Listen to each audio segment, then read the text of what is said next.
As Dwight said, I'm VP of Farm Services. My role with the company is to try to get information out about markets. Half of the revenue formula is price times yield. So going into a year, I don't have a clue what's going to happen with yield, but I do know where prices are right now, and we're really kind of at historic levels, and a lot of wild things happening in the marketplace. And this is kind of my list of what's going on right now.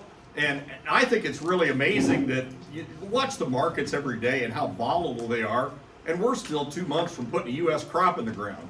You know, I think that's pretty interesting that we've got this type of a trade when we're still sitting here in the middle of the winter. So we've got great opportunity. That's what we'll continue to talk about today. But what's happening? Inflation, I think, is number one and remains number one, has been for at least a year and a half now. Since the reopening of the U.S. economy following COVID, things have really taken off. And in inflationary times, commodities tend to do very well. And so we're seeing that right now. South American drought. South America, Brazil in particular, got off to a tremendous start to the crop year this year. Planted beans at a record pace in the northern half of the country. Now things have kind of flipped. They've gotten hot and dry into southern Brazil, into Argentina, and that's taken the top off of their bean crop. And that's been a big boost for the U.S. market. Mr. Putin, what's he going to do? Seems like every day, every other day, some news comes out from that part of the world. Whenever he speaks or does something, the wheat market goes up, corn kind of follows. So I swear that he's probably trading wheat right now. He ought to be, because each time he says something, it seems like wheat responds, and we saw that today. Wheat had a double-digit gain. Slow China buying pace. We haven't talked a lot about this, but I think it's eventually going to come to the surface that China's behind on buying to meet USDA's projections for this year. So we'll see if that changes. Energy prices at 8-year highs. Fertilizer price at record highs. I know this is the big topic, I think, in the farm community right now. And then the crop markets at 11-year highs. And what we're looking at there is from a crop insurance perspective. If you look at the corn price, and Dwight mentioned where the prices are right now, and as of tonight, we're actually up another penny on corn to $5.85 this year, way above where we were a year ago. Wasn't this fun through this area from 15 to 20? It was very difficult trying to figure out how we're going to make money in this environment. How do you buy a policy, wait for a rally, try to sell the rallies when we get them? You know, that's the stuff we talked about at that point. This year, we've got a great opportunity. We're the highest we've been on the corn price since 2011. I don't think we're going to catch that number, but our guarantees are probably the highest we've ever had this year, with most people's APHs way above what they were then.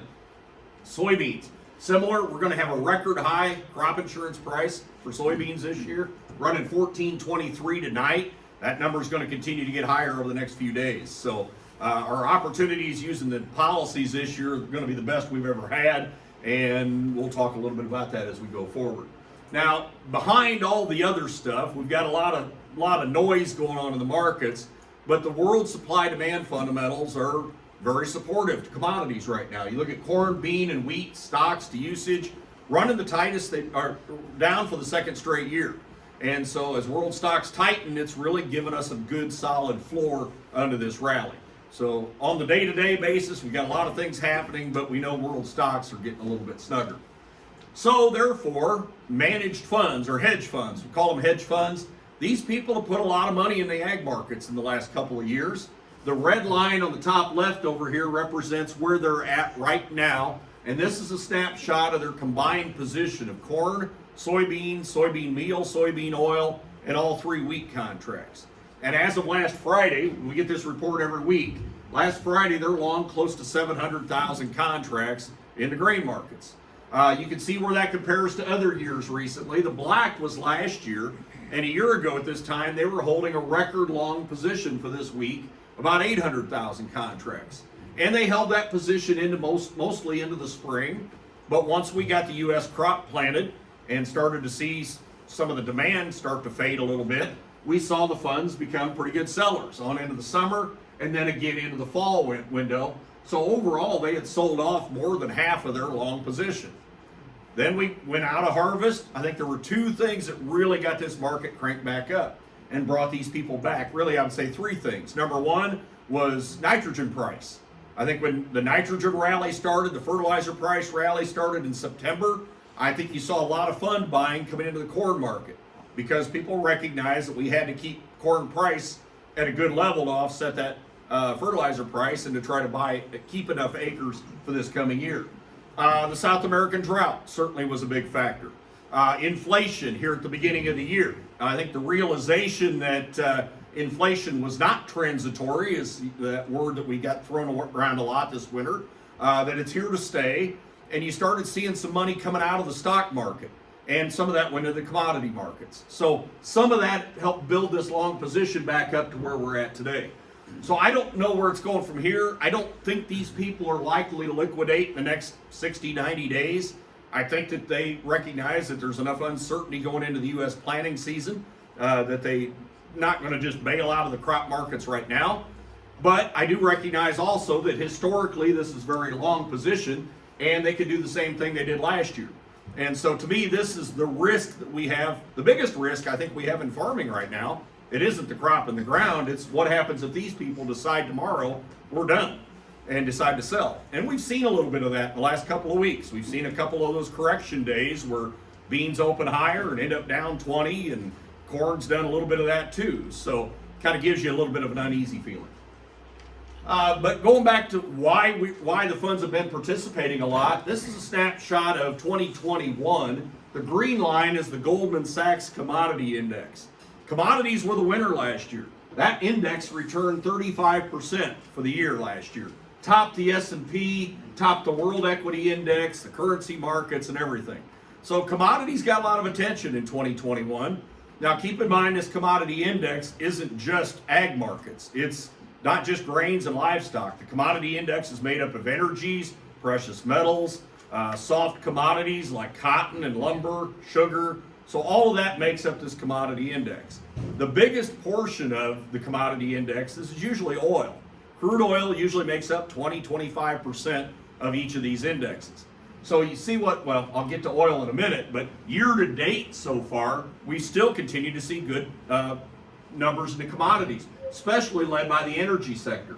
But soybeans have had a good month and a half. Cotton, corn, hogs have all performed very well to start this year. But going back to the oil market, oil has tended to be the leader, both good and bad whenever we see big moves in commodities. And you can see that starting with the COVID low we had back in 2020, the oil market's been on a tear. With the recovery that started back then, if we'd have known then what we know now, we'd have probably filled the streets of Lafayette with barrels of crude oil at $10 a barrel. Been a lot of money ahead. That said, we had a couple of things that changed in here. January a year ago, 2021, anybody remember what happened? First day of the new president in office. Canceled the Keystone Pipeline. Oil market shot up. We had a big drop here in November. That was with the Omicron variant. When that news hit, oil market fell hard. A few days later, we realized that we were not going to shut the economy down. Oil market took back off again. Now you've got the situation between Russia and Ukraine as a potential igniter to this oil market as well, to energies around the world. So there's a lot of people talking $110, $120 oil. I wouldn't doubt it. But kind of keep a close eye on the oil market, because I think that that's going to be one of our drivers for the other commodities as well. And you look at the tie between crude oil and soybean price, it's been pretty close, pretty good correlation over the last 10 years or so. You can see only in the late part of this window when bean prices were sagging a little bit did we see a little bit of separation, but generally it's a pretty good tie. Corn as well. You know, now that we've got such a large amount of corn going to ethanol, we've got a large amount of soybean going to oil. This is a good correlation. So keep an eye on the oil market as we go forward. But again, inflation is a big factor in our markets. December consumer price index was up 6.8%. January, I think we were up 7.2%. So the government's trying to figure out how to control inflation all of a sudden. You've probably heard about interest rates. We all are expecting interest rates to go up.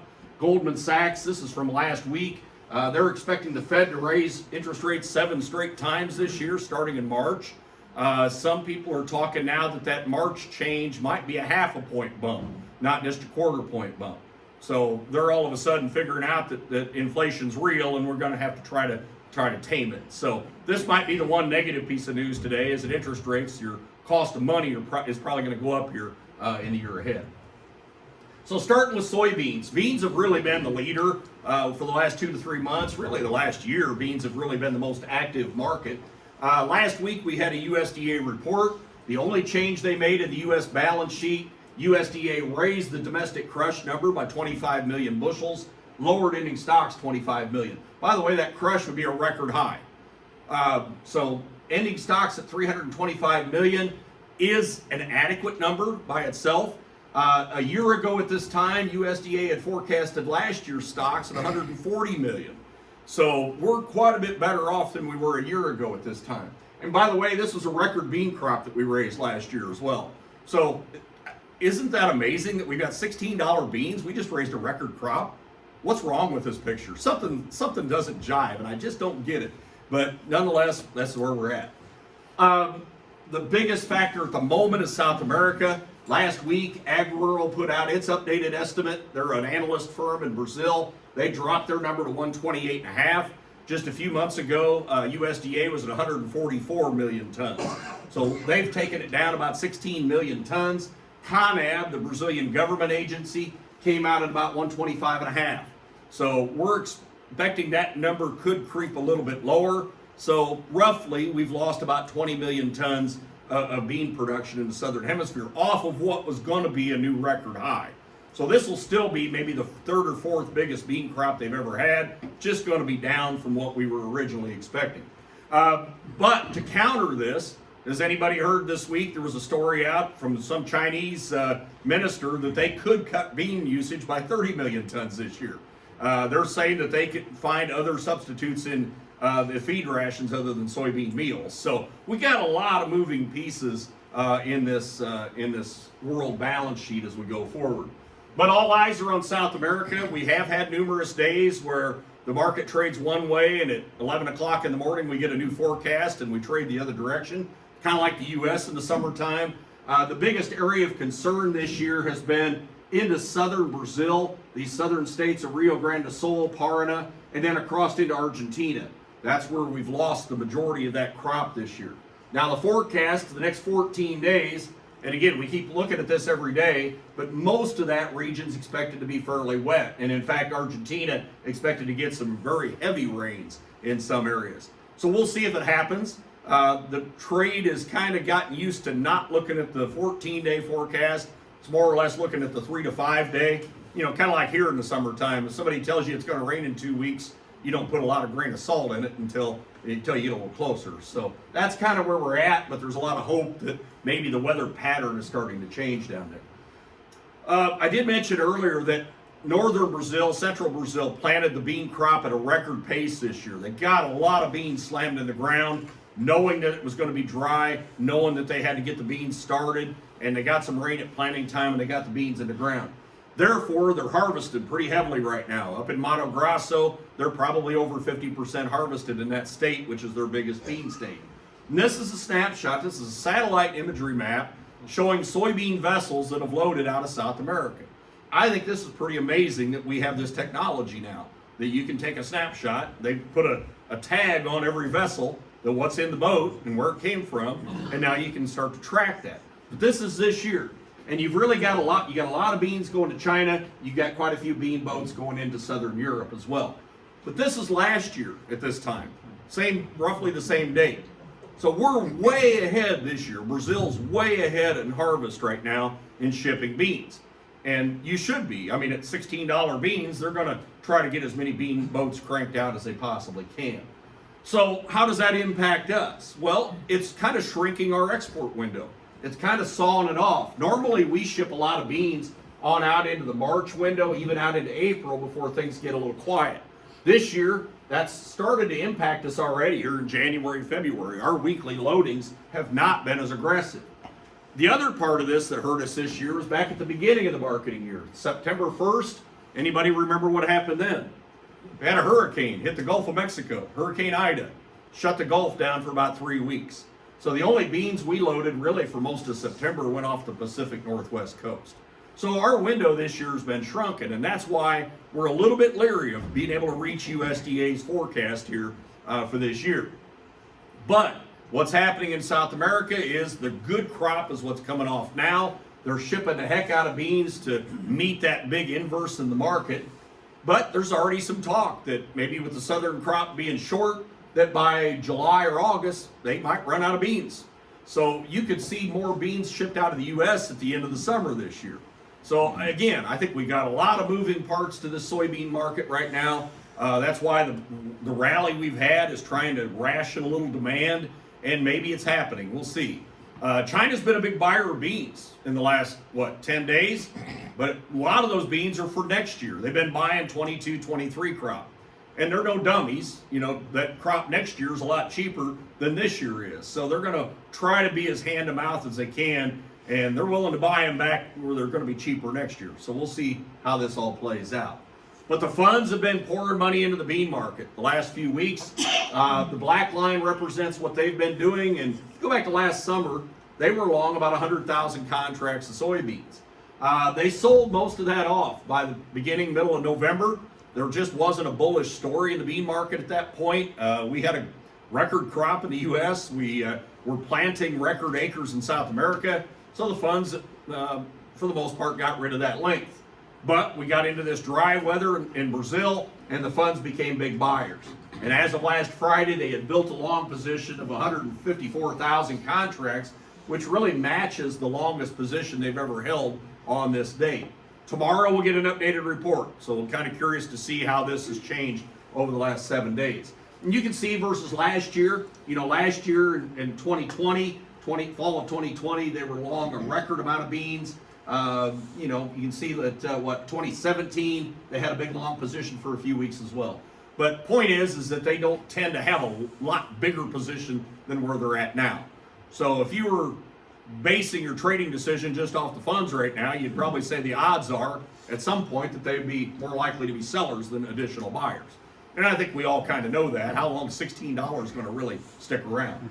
So you can see, go back and look at the pattern of the black line here. We traded down into the fall, then sharply higher. That's exactly what March bean futures have done. So, the funds, these people really control a lot of what happens in our markets. And, they were net sellers into the fall window, found a bottom around 12 bucks. And now here we saw this big rally over the last 2 months. This past week, I think the market finally tipped over. We finally took profits. You can see the technical indicators at the bottom of the chart that I like to watch. The RSI is the green line, and the stochastics. Both of these really point out volume of trade in an up or down market. And I always consider the RSI kind of like a wooden roller coaster. When you're starting up the hill, you got a lot of momentum. But what happens when you get to the top? You almost stop. And that's really what happens in rallies and in drops, that you run out of buyers when you get to the top. And that's what the RSI measures. It's the amount of volume of trade in an ascending or descending market. So usually when the RSI is over 70, that's a sell signal. I know people that trade the markets without even knowing what they're trading, just based on the RSI. And so you can go pick up any commodity and chart the RSI and make decisions based on that. Now, it doesn't always happen right away. Eventually, it might take a few days before we find enough sellers to tip it over. This week we did trade below the 9-day moving average briefly, but today we shot back above it again. So the indicators have turned higher. I don't know how much higher we're going here. If you happen to have any old crop beans left, good for you. I would have got rid of mine probably $1 or $2 ago. But the strategy, though, that I've liked for a long time in marketing both corn and beans is minimum price. If you want to sell the beans, go out of the money and buy a call option.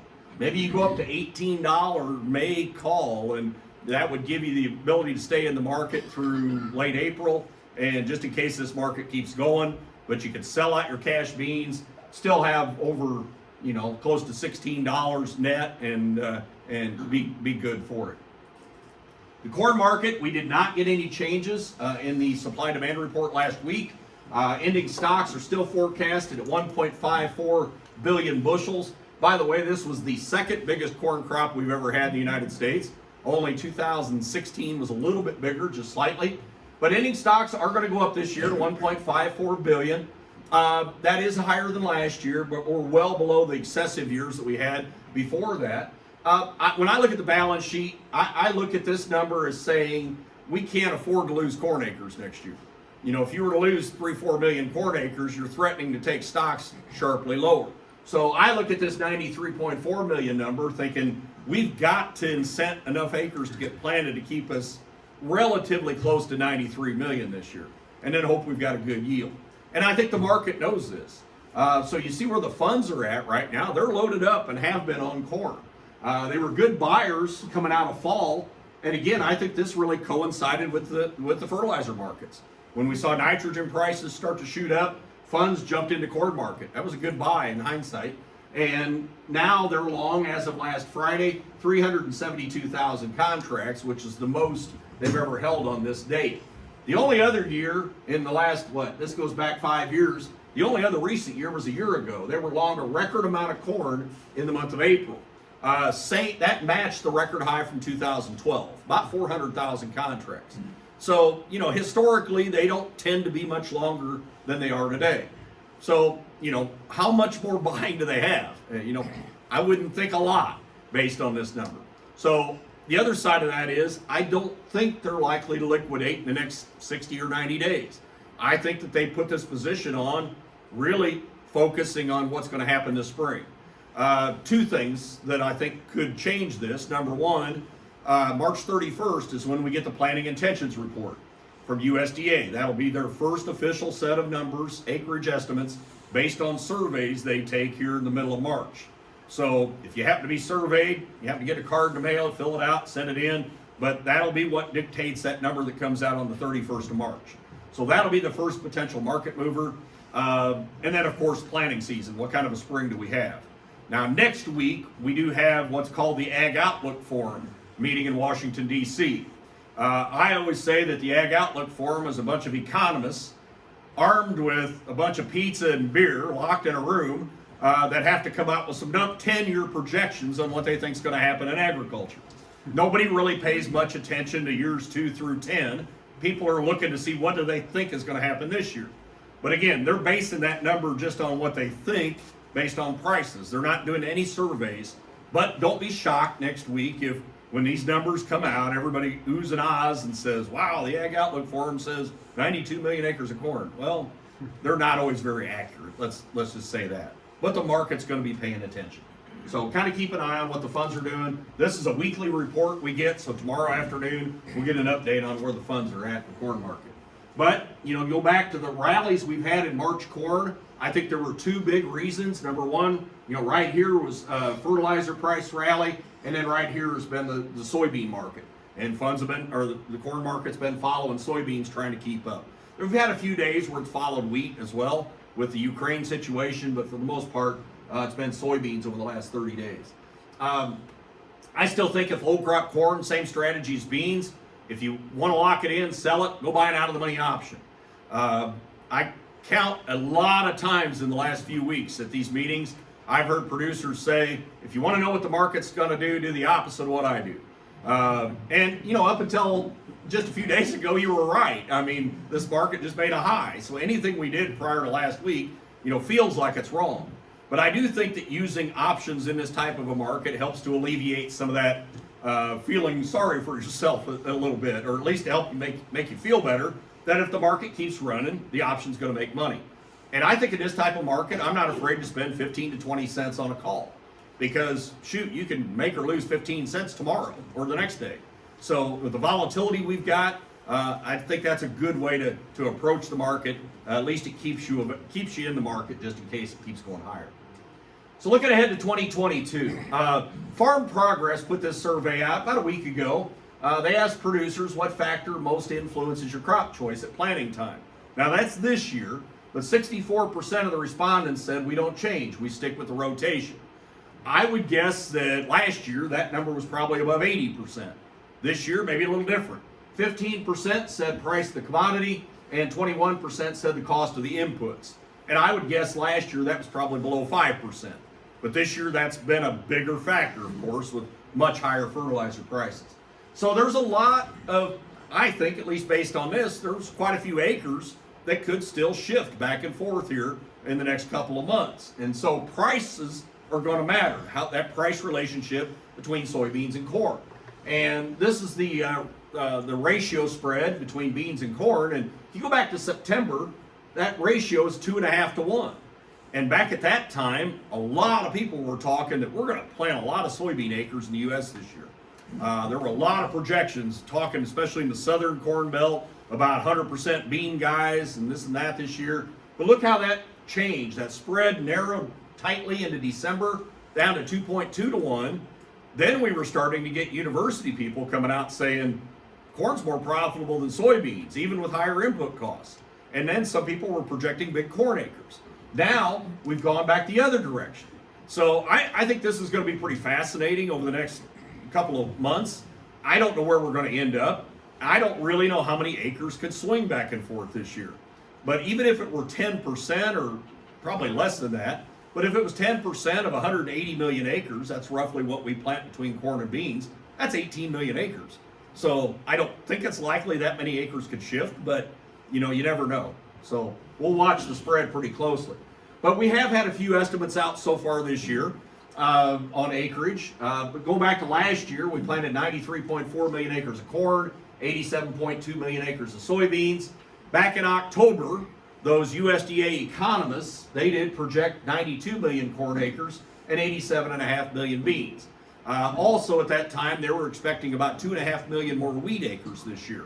And a big chunk of that being the spring wheat. And I know from my travels up north, I have not been hearing that. People are still telling me that if I'm spending the money on fertilizer, I'd rather plant corn than wheat. So we'll see. But Farm Doc came out at the beginning of December. That's when that ratio got to its tightest level. They came out and projected 96 million corn acres and only 85.5 million soybeans. Big shift. Then 2 months later, beginning of February, IHS Markit came out about 91.5 million corn, 87.8 million beans. ADM came out about the same time at 93 million corn, 87 beans. And then a few days later, Farm Futures had a survey. They were all the way down to 90.4 million corn and 92.4 million soybeans. So what I think is interesting is the range of these guesses. Within 60 days, you've got a 5.5 million acre range in corn and a 7 million acre range in soybeans. I don't ever remember a year where we were this uncertain, I guess, about how many acres are going to get planted. And I would guess that the truth probably lies somewhere in the middle. Maybe we're down a little bit on corn acreage this year. Maybe we're up a little bit on beans. But that's why I think this report at the end of March is going to be pretty important. So looking at the markets, new crop, ignore the lines on here for just a second. The bean market was very flat, all the way from late summer through fall, just no activity whatsoever. Most of the focus was on the corn market at that point in time. Then we got into the South American drought, and November beans started following the March contract higher. We're still trading tonight. Had the highest close in the life of this contract tonight, 14.60 3/4. Even though we traded a little bit higher than that last week, this is the highest close we've had. So we're pretty positive. Now, the RSI, way up over 70. What are we, 70, almost 79 tonight? The stochastics lines both indicate this market's ready for a correction. I've been suggesting for a few weeks that I like the idea of being a third sold on beans this year. I think beans are a crop you can look at your balance sheet, know what it's going to cost you to put a crop in the ground, and I'm guessing that we can all make money at 14.60 futures on beans. So I think it's a great opportunity to lock some in. I've had some people tell me they were half sold on new crop beans. I just said, good for you. You know what it costs you. You know what you got in the market this year. We haven't had this opportunity in a long time. Lock it in. And if you're nervous about selling, go buy an out-of-the-money call just in case this thing gets crazy this year. Maybe you go out and buy a $17, $18 November call. Somebody told me that $25 calls just started trading today. So you can go buy that. I don't know what they cost, but somebody's willing to sell them, so apparently somebody else is willing to buy it. Corn, similar, although the rally started back in September. Again, I think this was nitrogen price then. I think it's the bean market now. And we pushed up to the second highest close we've had, 596.5 tonight. Monday afternoon's close was slightly higher than that. The indicators, not quite as overbought as soybeans, but getting close. My thoughts are still the same on corn. Maybe be a third priced. And if you know you can pencil out a profit, especially for those of you that bought your fertilizer early last year, if you got it locked in, we know we can make some pretty good money here in corn this year. I've talked to a lot of people that have already been selling well into their insurance guarantees. Talked to two guys in southeast Missouri about 3 weeks ago that told me they were 70% hedged on new crop corn already. Their plan was to sell the heck out of this crop. They bought their fertilizer early. They know what all their inputs are. They're going to lock in the best margin they ever have. They're going to buy the top end insurance coverage to be able to protect the price on those additional bushels at the top. And they were actually hoping the corn market would go down so they could buy cheaper call options. So there's a lot of ways to get after this thing this year. But the point is, we've got the opportunity that we just haven't had in a long, long time. So crop insurance. I'm a marketing guy at heart. Now, again, the formula for revenue is price times bushels. I don't know what yield's going to do this year, but I do know where price is now. So I want to look at crop insurance from a price perspective. How am I going to help defend prices this year? Go back to the beginning. We showed where prices are at. $5.85 on corn, highest we've been since 2011. Soybeans at $14.23 would be the highest we've ever had. Shoot, we may end up $1 higher than what we were back in 2011. So we're going to have a tremendous opportunity to utilize the insurance program this year. The two products that I'm talking about the most this winter are SCO and ECO. And the reason is these are both subsidized products from the U.S. government. There are private products out that allow you to cover the top end of your bushels, but these are both heavily subsidized. SCO is supplemental coverage option. It's subsidized at 65%. ECO is enhanced coverage. It was new a year ago, subsidized at 45%. So both of these are county level protections that would stack on top of your individual coverage. So you can kind of get the best of both worlds. You get your individual protection as high as you want it, then you can add the additional county level protection. And the idea that county protection is going to be cheaper than what it would take you to spend on individual coverage up at that top end. And this is kind of what it looks like. The blue on here would be your individual policy, your revenue protection policy that you take out on your farm. You can buy revenue protection up to as high as 85%. So you know you've got a good solid coverage on the farm, on your farm, the ground that you farm at home. The next level would start where your individual protection leaves off. So if you buy 80%, this would go from 80 up to 86. SCO covers from 86 down to your individual level of coverage. So if you're already buying 85% RP coverage, you might not mess with SCO for 1 point of protection. But that's that next band. Now you'll notice on here it does say SCO or ARC, because ARC is the program through the FSA office, SCO is through crop insurance. They're both fairly similar. The government will not let you take both. So if you do, by the way, just heads up, if you did, you have to pay a penalty of 20% of the premium on the SCO and you would lose your coverage. So this is reason why I encourage everybody to talk to your agents first before you go to the FSA office. Make sure you know what you're doing on insurance so that you don't make any mistakes at FSA. But if you decide to take SCO, that would cover up to 86. The next band of coverage would be 86 to 90 or 86 to 95 with ECO. So the idea this year, with prices high, what do I want to do with my coverage this year? What am I using crop insurance for? Is it to cover some of my costs? Is it to cover all of my costs? Is it to lock in a profit margin? We haven't been able to do this in 8 or 9 years. This year we may have that opportunity utilizing some of these policies. So go back to the December corn chart I showed you just a minute ago. And let's assume that we start out with a $5.85 projected price this spring on crop insurance, which we're probably going to lean maybe a little higher than that. But let's say we start there, and let's assume that we have an average yield this year. You know, I don't know what the yields are going to be. Still got snow on the ground. So I'm going to go in saying we have an average crop, both on my farm and the county level. So we raise our APH on the farm, we raise the county's expected yield in the county. If that happens, and I buy 80% RP coverage, then essentially that protection becomes a price protection. With an average yield, then the only thing that's going to cause a revenue loss is price. So essentially I'm getting a put option with this policy. And if I buy 80% RP, we'd have to have a 20% drop in price. Down to $468 would start to trigger a payment. If I bump that to 85% RP or 86 with SCO, that bumps me a little over $5 a bushel. Now, if I have an average yield on the farm of the county, a price down below $5 is essentially going to trigger a loss. Shoot, how many years have we been clamoring for $5 corn? Now you could actually get paid with $5 corn. What if we added ECO? At 90% would bump that trigger to 526, and 95% would bump me up to 556. Now I'm getting well up into where the market's been trading. It would only take a 5% or a 10% drop in price with an average county yield to start to trigger a loss.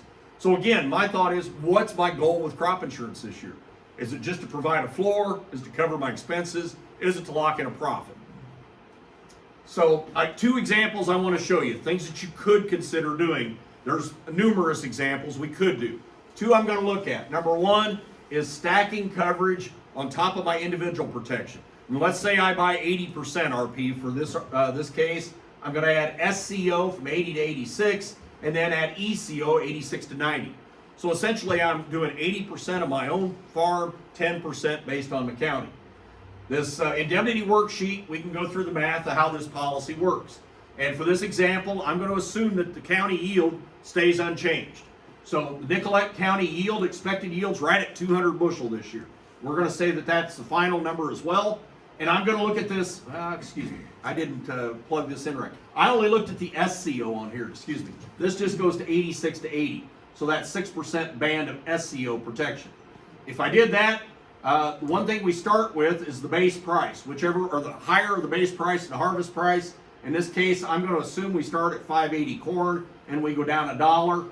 We take the higher of these times my APH. This is where you get a little credit, because if your APH is high, the expected value of your crop is higher.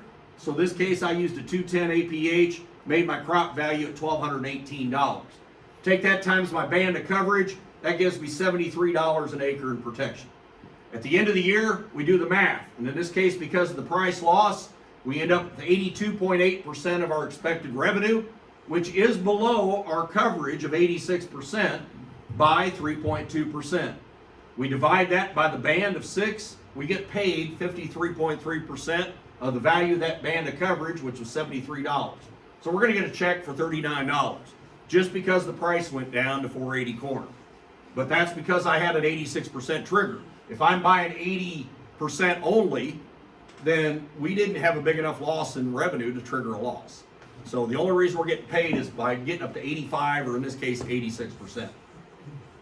Then we've got this matrix we can show you that's going to kind of lay out. This is what I showed you there was one example. This has got over 200 examples. We got county yields across the top, and we got prices down the left-hand side. So you can see what happens in different situations. If the price drops, if we end up with both dropping, we can max out that payment pretty quickly. And if we go up in price in the fall, that's where the harvest price option on revenue policies kicks in. If we had a bad crop across the corn belt, the market rallies $2, your dollars of protection go up, because back here we get to use the higher harvest price. So that's where, like I said, if you're concerned about drought this year, then this is going to protect you in a higher price situation. The other example I want to look at is ECO. If I utilize that higher band of coverage from 86 to 95%, this year in particular, I'm looking at that as a way to protect price, number one. Number two would be, what if we had a fairly widespread drought this year? Been talking to a lot of guys that are nervous about dry weather. So in this example, I could buy whatever level of individual coverage. I could buy up 80 or 85%. Then I would just be adding this ECO band from 86 to 90 at the top end. So I would have that county level coverage. But the most important part of this is getting that trigger to 95%. It only takes a 5% loss in revenue to trigger a payment. And so go back to the matrix once again. I'm looking at most of the numbers on here are the same in the worksheet. I'm only changing this band of coverage from 95 down to 86%. So the value of that 9% band is $109 an acre. My loss is the same, but actually I maxed out the payment. Remember that number was 82.6% or whatever? This program shuts it off at 86. In other words, I lost that entire 100% band of protection. I'm going to get a check for $109. And I went back and actually did the math. A price drop to $5 even would maximize this $109. So if you're concerned this year, do you think we're starting out high and there's pretty good odds of a price drop? 50 cents to a dollar, you know, this ECO policy could max that out. If you think that we're going to have if we'd had a bushel loss, 5% of 200, what, 190 county yield would be the county yield trigger at 5%. So it wouldn't take a whole lot to be able to trigger a loss this year. A year ago, I wouldn't be talking as much about this because we had, what, 458 corn. We had much lower prices. This year, we've got some much higher levels of coverage. And here's what the red matrix looks like. You know, we can have a really good crop in the county. Let's say we end up at 205, better than expected. If that happens, shoot, down here at what, 537, we're even starting to get some money back. So, again, 5% loss in revenue. If you end up down in the bottom part of this matrix down here, you can see we maxed out that whole $109.62. We've had that entire 9% loss. Below that is where your individual coverage would start to kick in, especially if you got 85% revenue protection.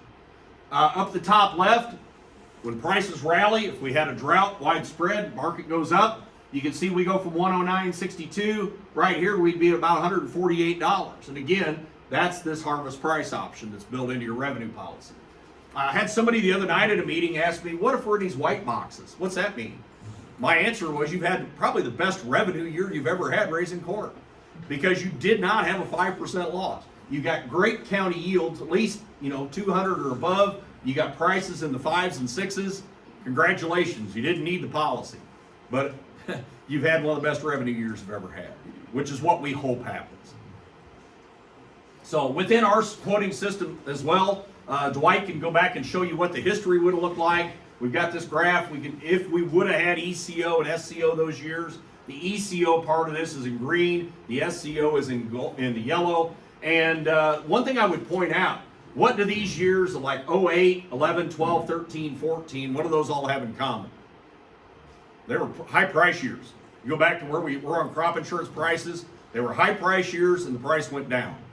And those they only got paid in them years if this product would have been. We would have gotten paid, and most likely you'd have gotten the entire amount. So we didn't have that from 15 through 20. 18's payment would have been a little bit of a yield loss that year, but now here we are at the second highest corn price we've ever had. So that's what we really wanted to point out. Same thing on beans. I'm not going to go through the matrices and worksheets, but you know, if you're looking at defending price on that top layer of bushels, we can do that with this policy in addition to your revenue protection that you're buying on the farm as well. So again, I think it boils down to what is your goal with crop insurance this year? Is it to just, you know, get that floor underneath it? Is it to cover all of your expenses? Is it to try to lock in a profit? And fortunately, we've got the opportunity to do about any of that here this year. The last topic I want to hit on is government programs and crop insurance. And I put out this letter about a month and a half ago, I guess, and really wanted to discuss SCO with this. And maybe this isn't as big a deal in this part of the country as it is in some areas, but you do have to make an election this year between PLC and ARC at the FSA office. And I mentioned earlier, you can only do ARC or SCO. So the reason we're talking about this is I think it's important to make up your mind on SCO before you go to the FSA office. Because if you decide you want to buy the SCO coverage, county level up to 86, then you cannot sign up for the ARC program. So just to rewind, back in 2018, when the new Farm Bill came out, you made an additional election of 3 years between PLC and ARC. Each year after that, you get to make a re-election each year. So we're doing that again here by March 15. The PLC program uses these blue numbers over here. If the market year average price at the end of the year falls below these numbers, you get paid the difference times your payment yield at FSA times 85% of your base acres. Keep in mind that FSA programs pay you on 85% of your base acres. Crop insurance covers 100% of your planted acres. Big difference many times. A year ago, these were the market year average prices for the year that ended August 31st. Corn, beans, way too high to trigger PLC payments. Wheat would have triggered a 45-cent payment. If any of you had a wheat base in PLC, you would have gotten 45 cents a bushel. Cotton, barley, rice, peanuts all triggered PLC money last year. The year we're in now, we're about halfway through this marketing year. These prices are way too high. We're not going to come close to sniffing PLC payments. And I'm going to go out on a limb and say next year, the year we're signing up for, we're not going to get PLC payments. market your average prices will stay above 370 and 840. So PLC doesn't look like a great option. Should I look at the ARC program? ARC isn't a lot better because we're using these red numbers. We take 370 corn, 912 soybeans, multiply those by the county's 5-year Olympic average yield times 86% to come up with the trigger for the ARC program. So is that a great deal? Well, 370 corn, maybe not. So what's my alternative? Well, the alternative we talked about is SCO. So I really think this is a decision for people that are not taking 85% coverage.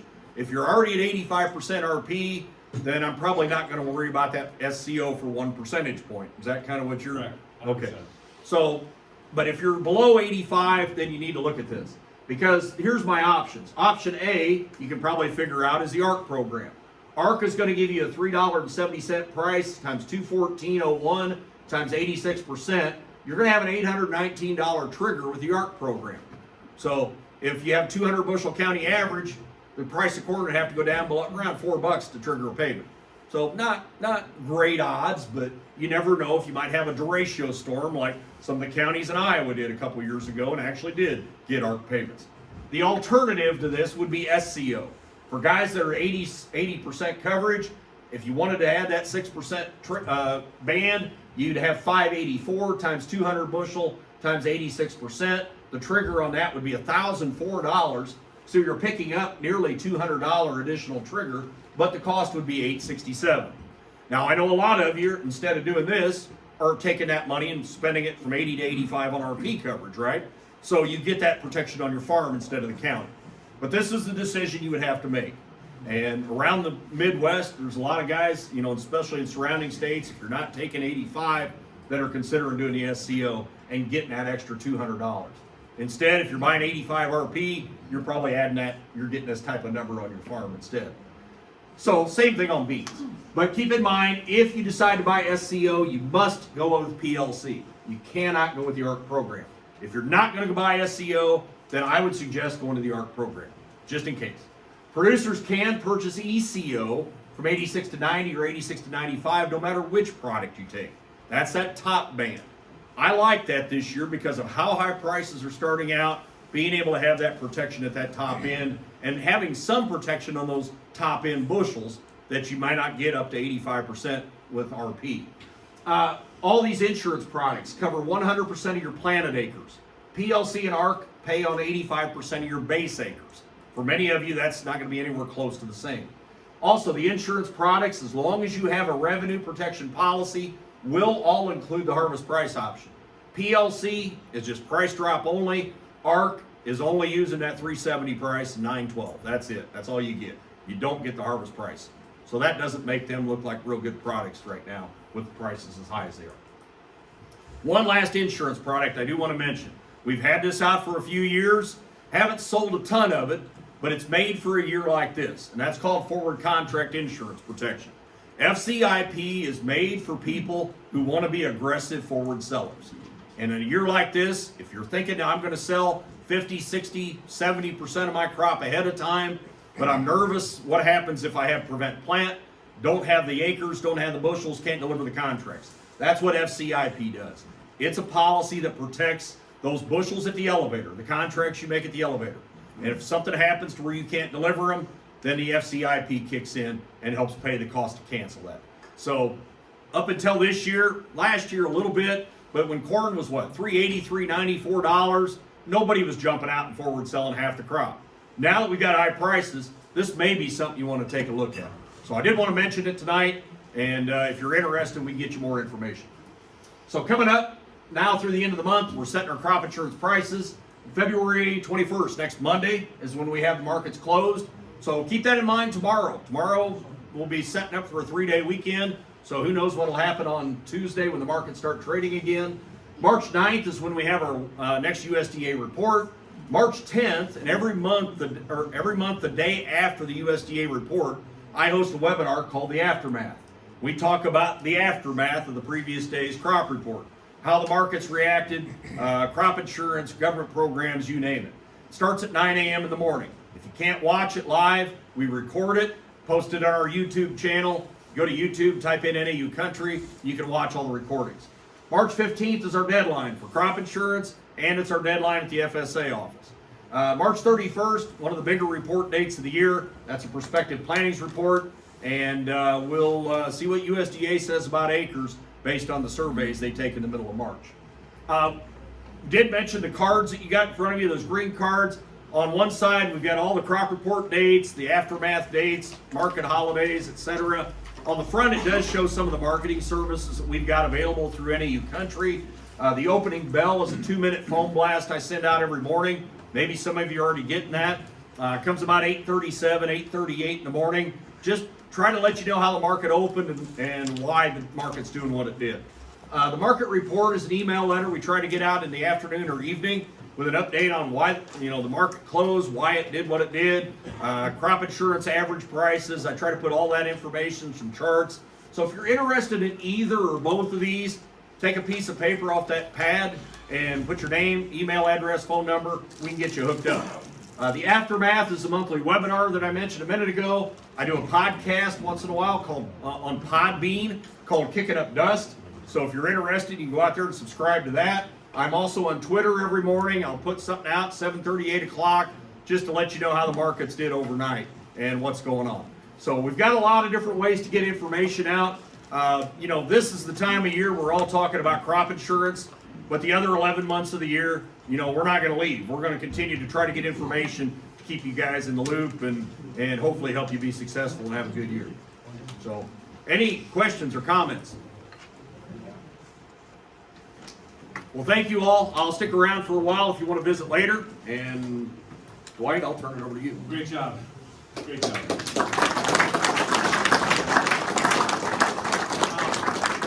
A couple items that Rich talked about. That ECO, you're right, might be the year to take a look at that. On the quotes we send out March 1st, it's got to be on there. The SCO and the ECO will be on there. You'll see it. And just for easy figuring, 85% multi-apparel on corn, we're going to be in that $35 premium range. So how much is this ECO? It's going to be $30 up on top. So they're not giving it away, but the chance of collecting that is right there. So I think, I know I have two farmers, father and son operation, has listened to Rich before, and notice they buy a lot of puts. You can buy this ECO cheaper than you can buy the puts at. But anyway, you'll have them on your quotes. That has to be bought by March 15th also. It's an endorsement on your multi-apparel, and it'll be billed the same as your multi-apparel. I got it right so far? Yep. Another major topic on the ECO and the SCO. If there's a loss, you're not going to know if there's a loss until the following year in August? May to June. Because their data is all of your farming APHs that you turn into us, and that's what they use for the yields. So you will not get paid until the following year. Just that's another thing on there. And again, I stress it's county based. Nothing to do with your farm. You get hailed out, you get wind that flattens that cornfield, and the county does good or really good above, you might not get a payment. Well, you won't get a payment from the ECO or SCO. Unless the whole county suffers. So, a couple of major things I want to talk about on that. Firm believer in the 85% level. The big question, enterprise or optional units, and that's something we got to weigh out. It's a third difference in premium in that too. So, just give me some rough figures to run in your guys' heads. I think, like you said, Dwight, you want to start with revenue protection.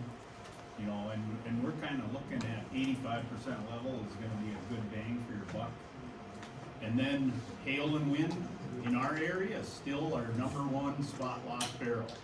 So you don't want to cut out that in place of ECO. Once you get that package together, then we can look at the ECO. And you don't have to buy SCO. You can just go to ECO and buy Well, if you're at 85, that 1%, you get $11 worth of coverage for $1.90 or something, like that. So I mean, it's that's not going to make or break it, or make you decide if you want to do the ARC or the PLC program. Yep. I think that's it. Melissa, are you around here anywhere? You got anything else? Brian? Mitch? So, Any questions? What is the price on the FCIP price range? How do you base that? Yep, in this area, it's probably a couple bucks, an acre. But the triggers are that if the price is higher in the fall and you can't deliver those bushels, you know, you're on the wrong side of the market, you're gonna get penalized from where your contract is to like where the harvest price is, and that's what that covers. Your crop insurance pays to to fulfill your bushels with that higher price, but then you got nothing left over on your own costs, so that pays that penalty that the elevator charge you. Yeah. So it's fairly cheap. It does have, like Rich said, it's got the prevent plant, so if that's stopping you from being aggressive forward contractor right now, you know, like, well, it's not wet here, but some areas, Wheaton, that area, they had mugged their crop out. They're a little worried if they might have to prevent plant. So that's kind of relieves that pressure. Yeah. any other questions? And again, thanks. I don't know how we're gonna, Yeah, thanks for coming. I think we're gonna do a portion getting their dinner first, and then the next portion is salad, and then make sure you stop by our table. We have a gift for everyone, a couple of drink tickets. I think there's a meat raffle tonight next door. So, we're not paying for your meat raffle dollar though, but we'll buy you refreshments. Before you guys leave, we'll have some and of, then we'll have some of the people in the back Oh, start with yeah. salad cards. before you guys leave, we'll have some of these calendars rolled up for you that you can grab for your shop. They're nice. Pretty soon, I'm They're all year. gonna have to throw them away. The year's gonna end.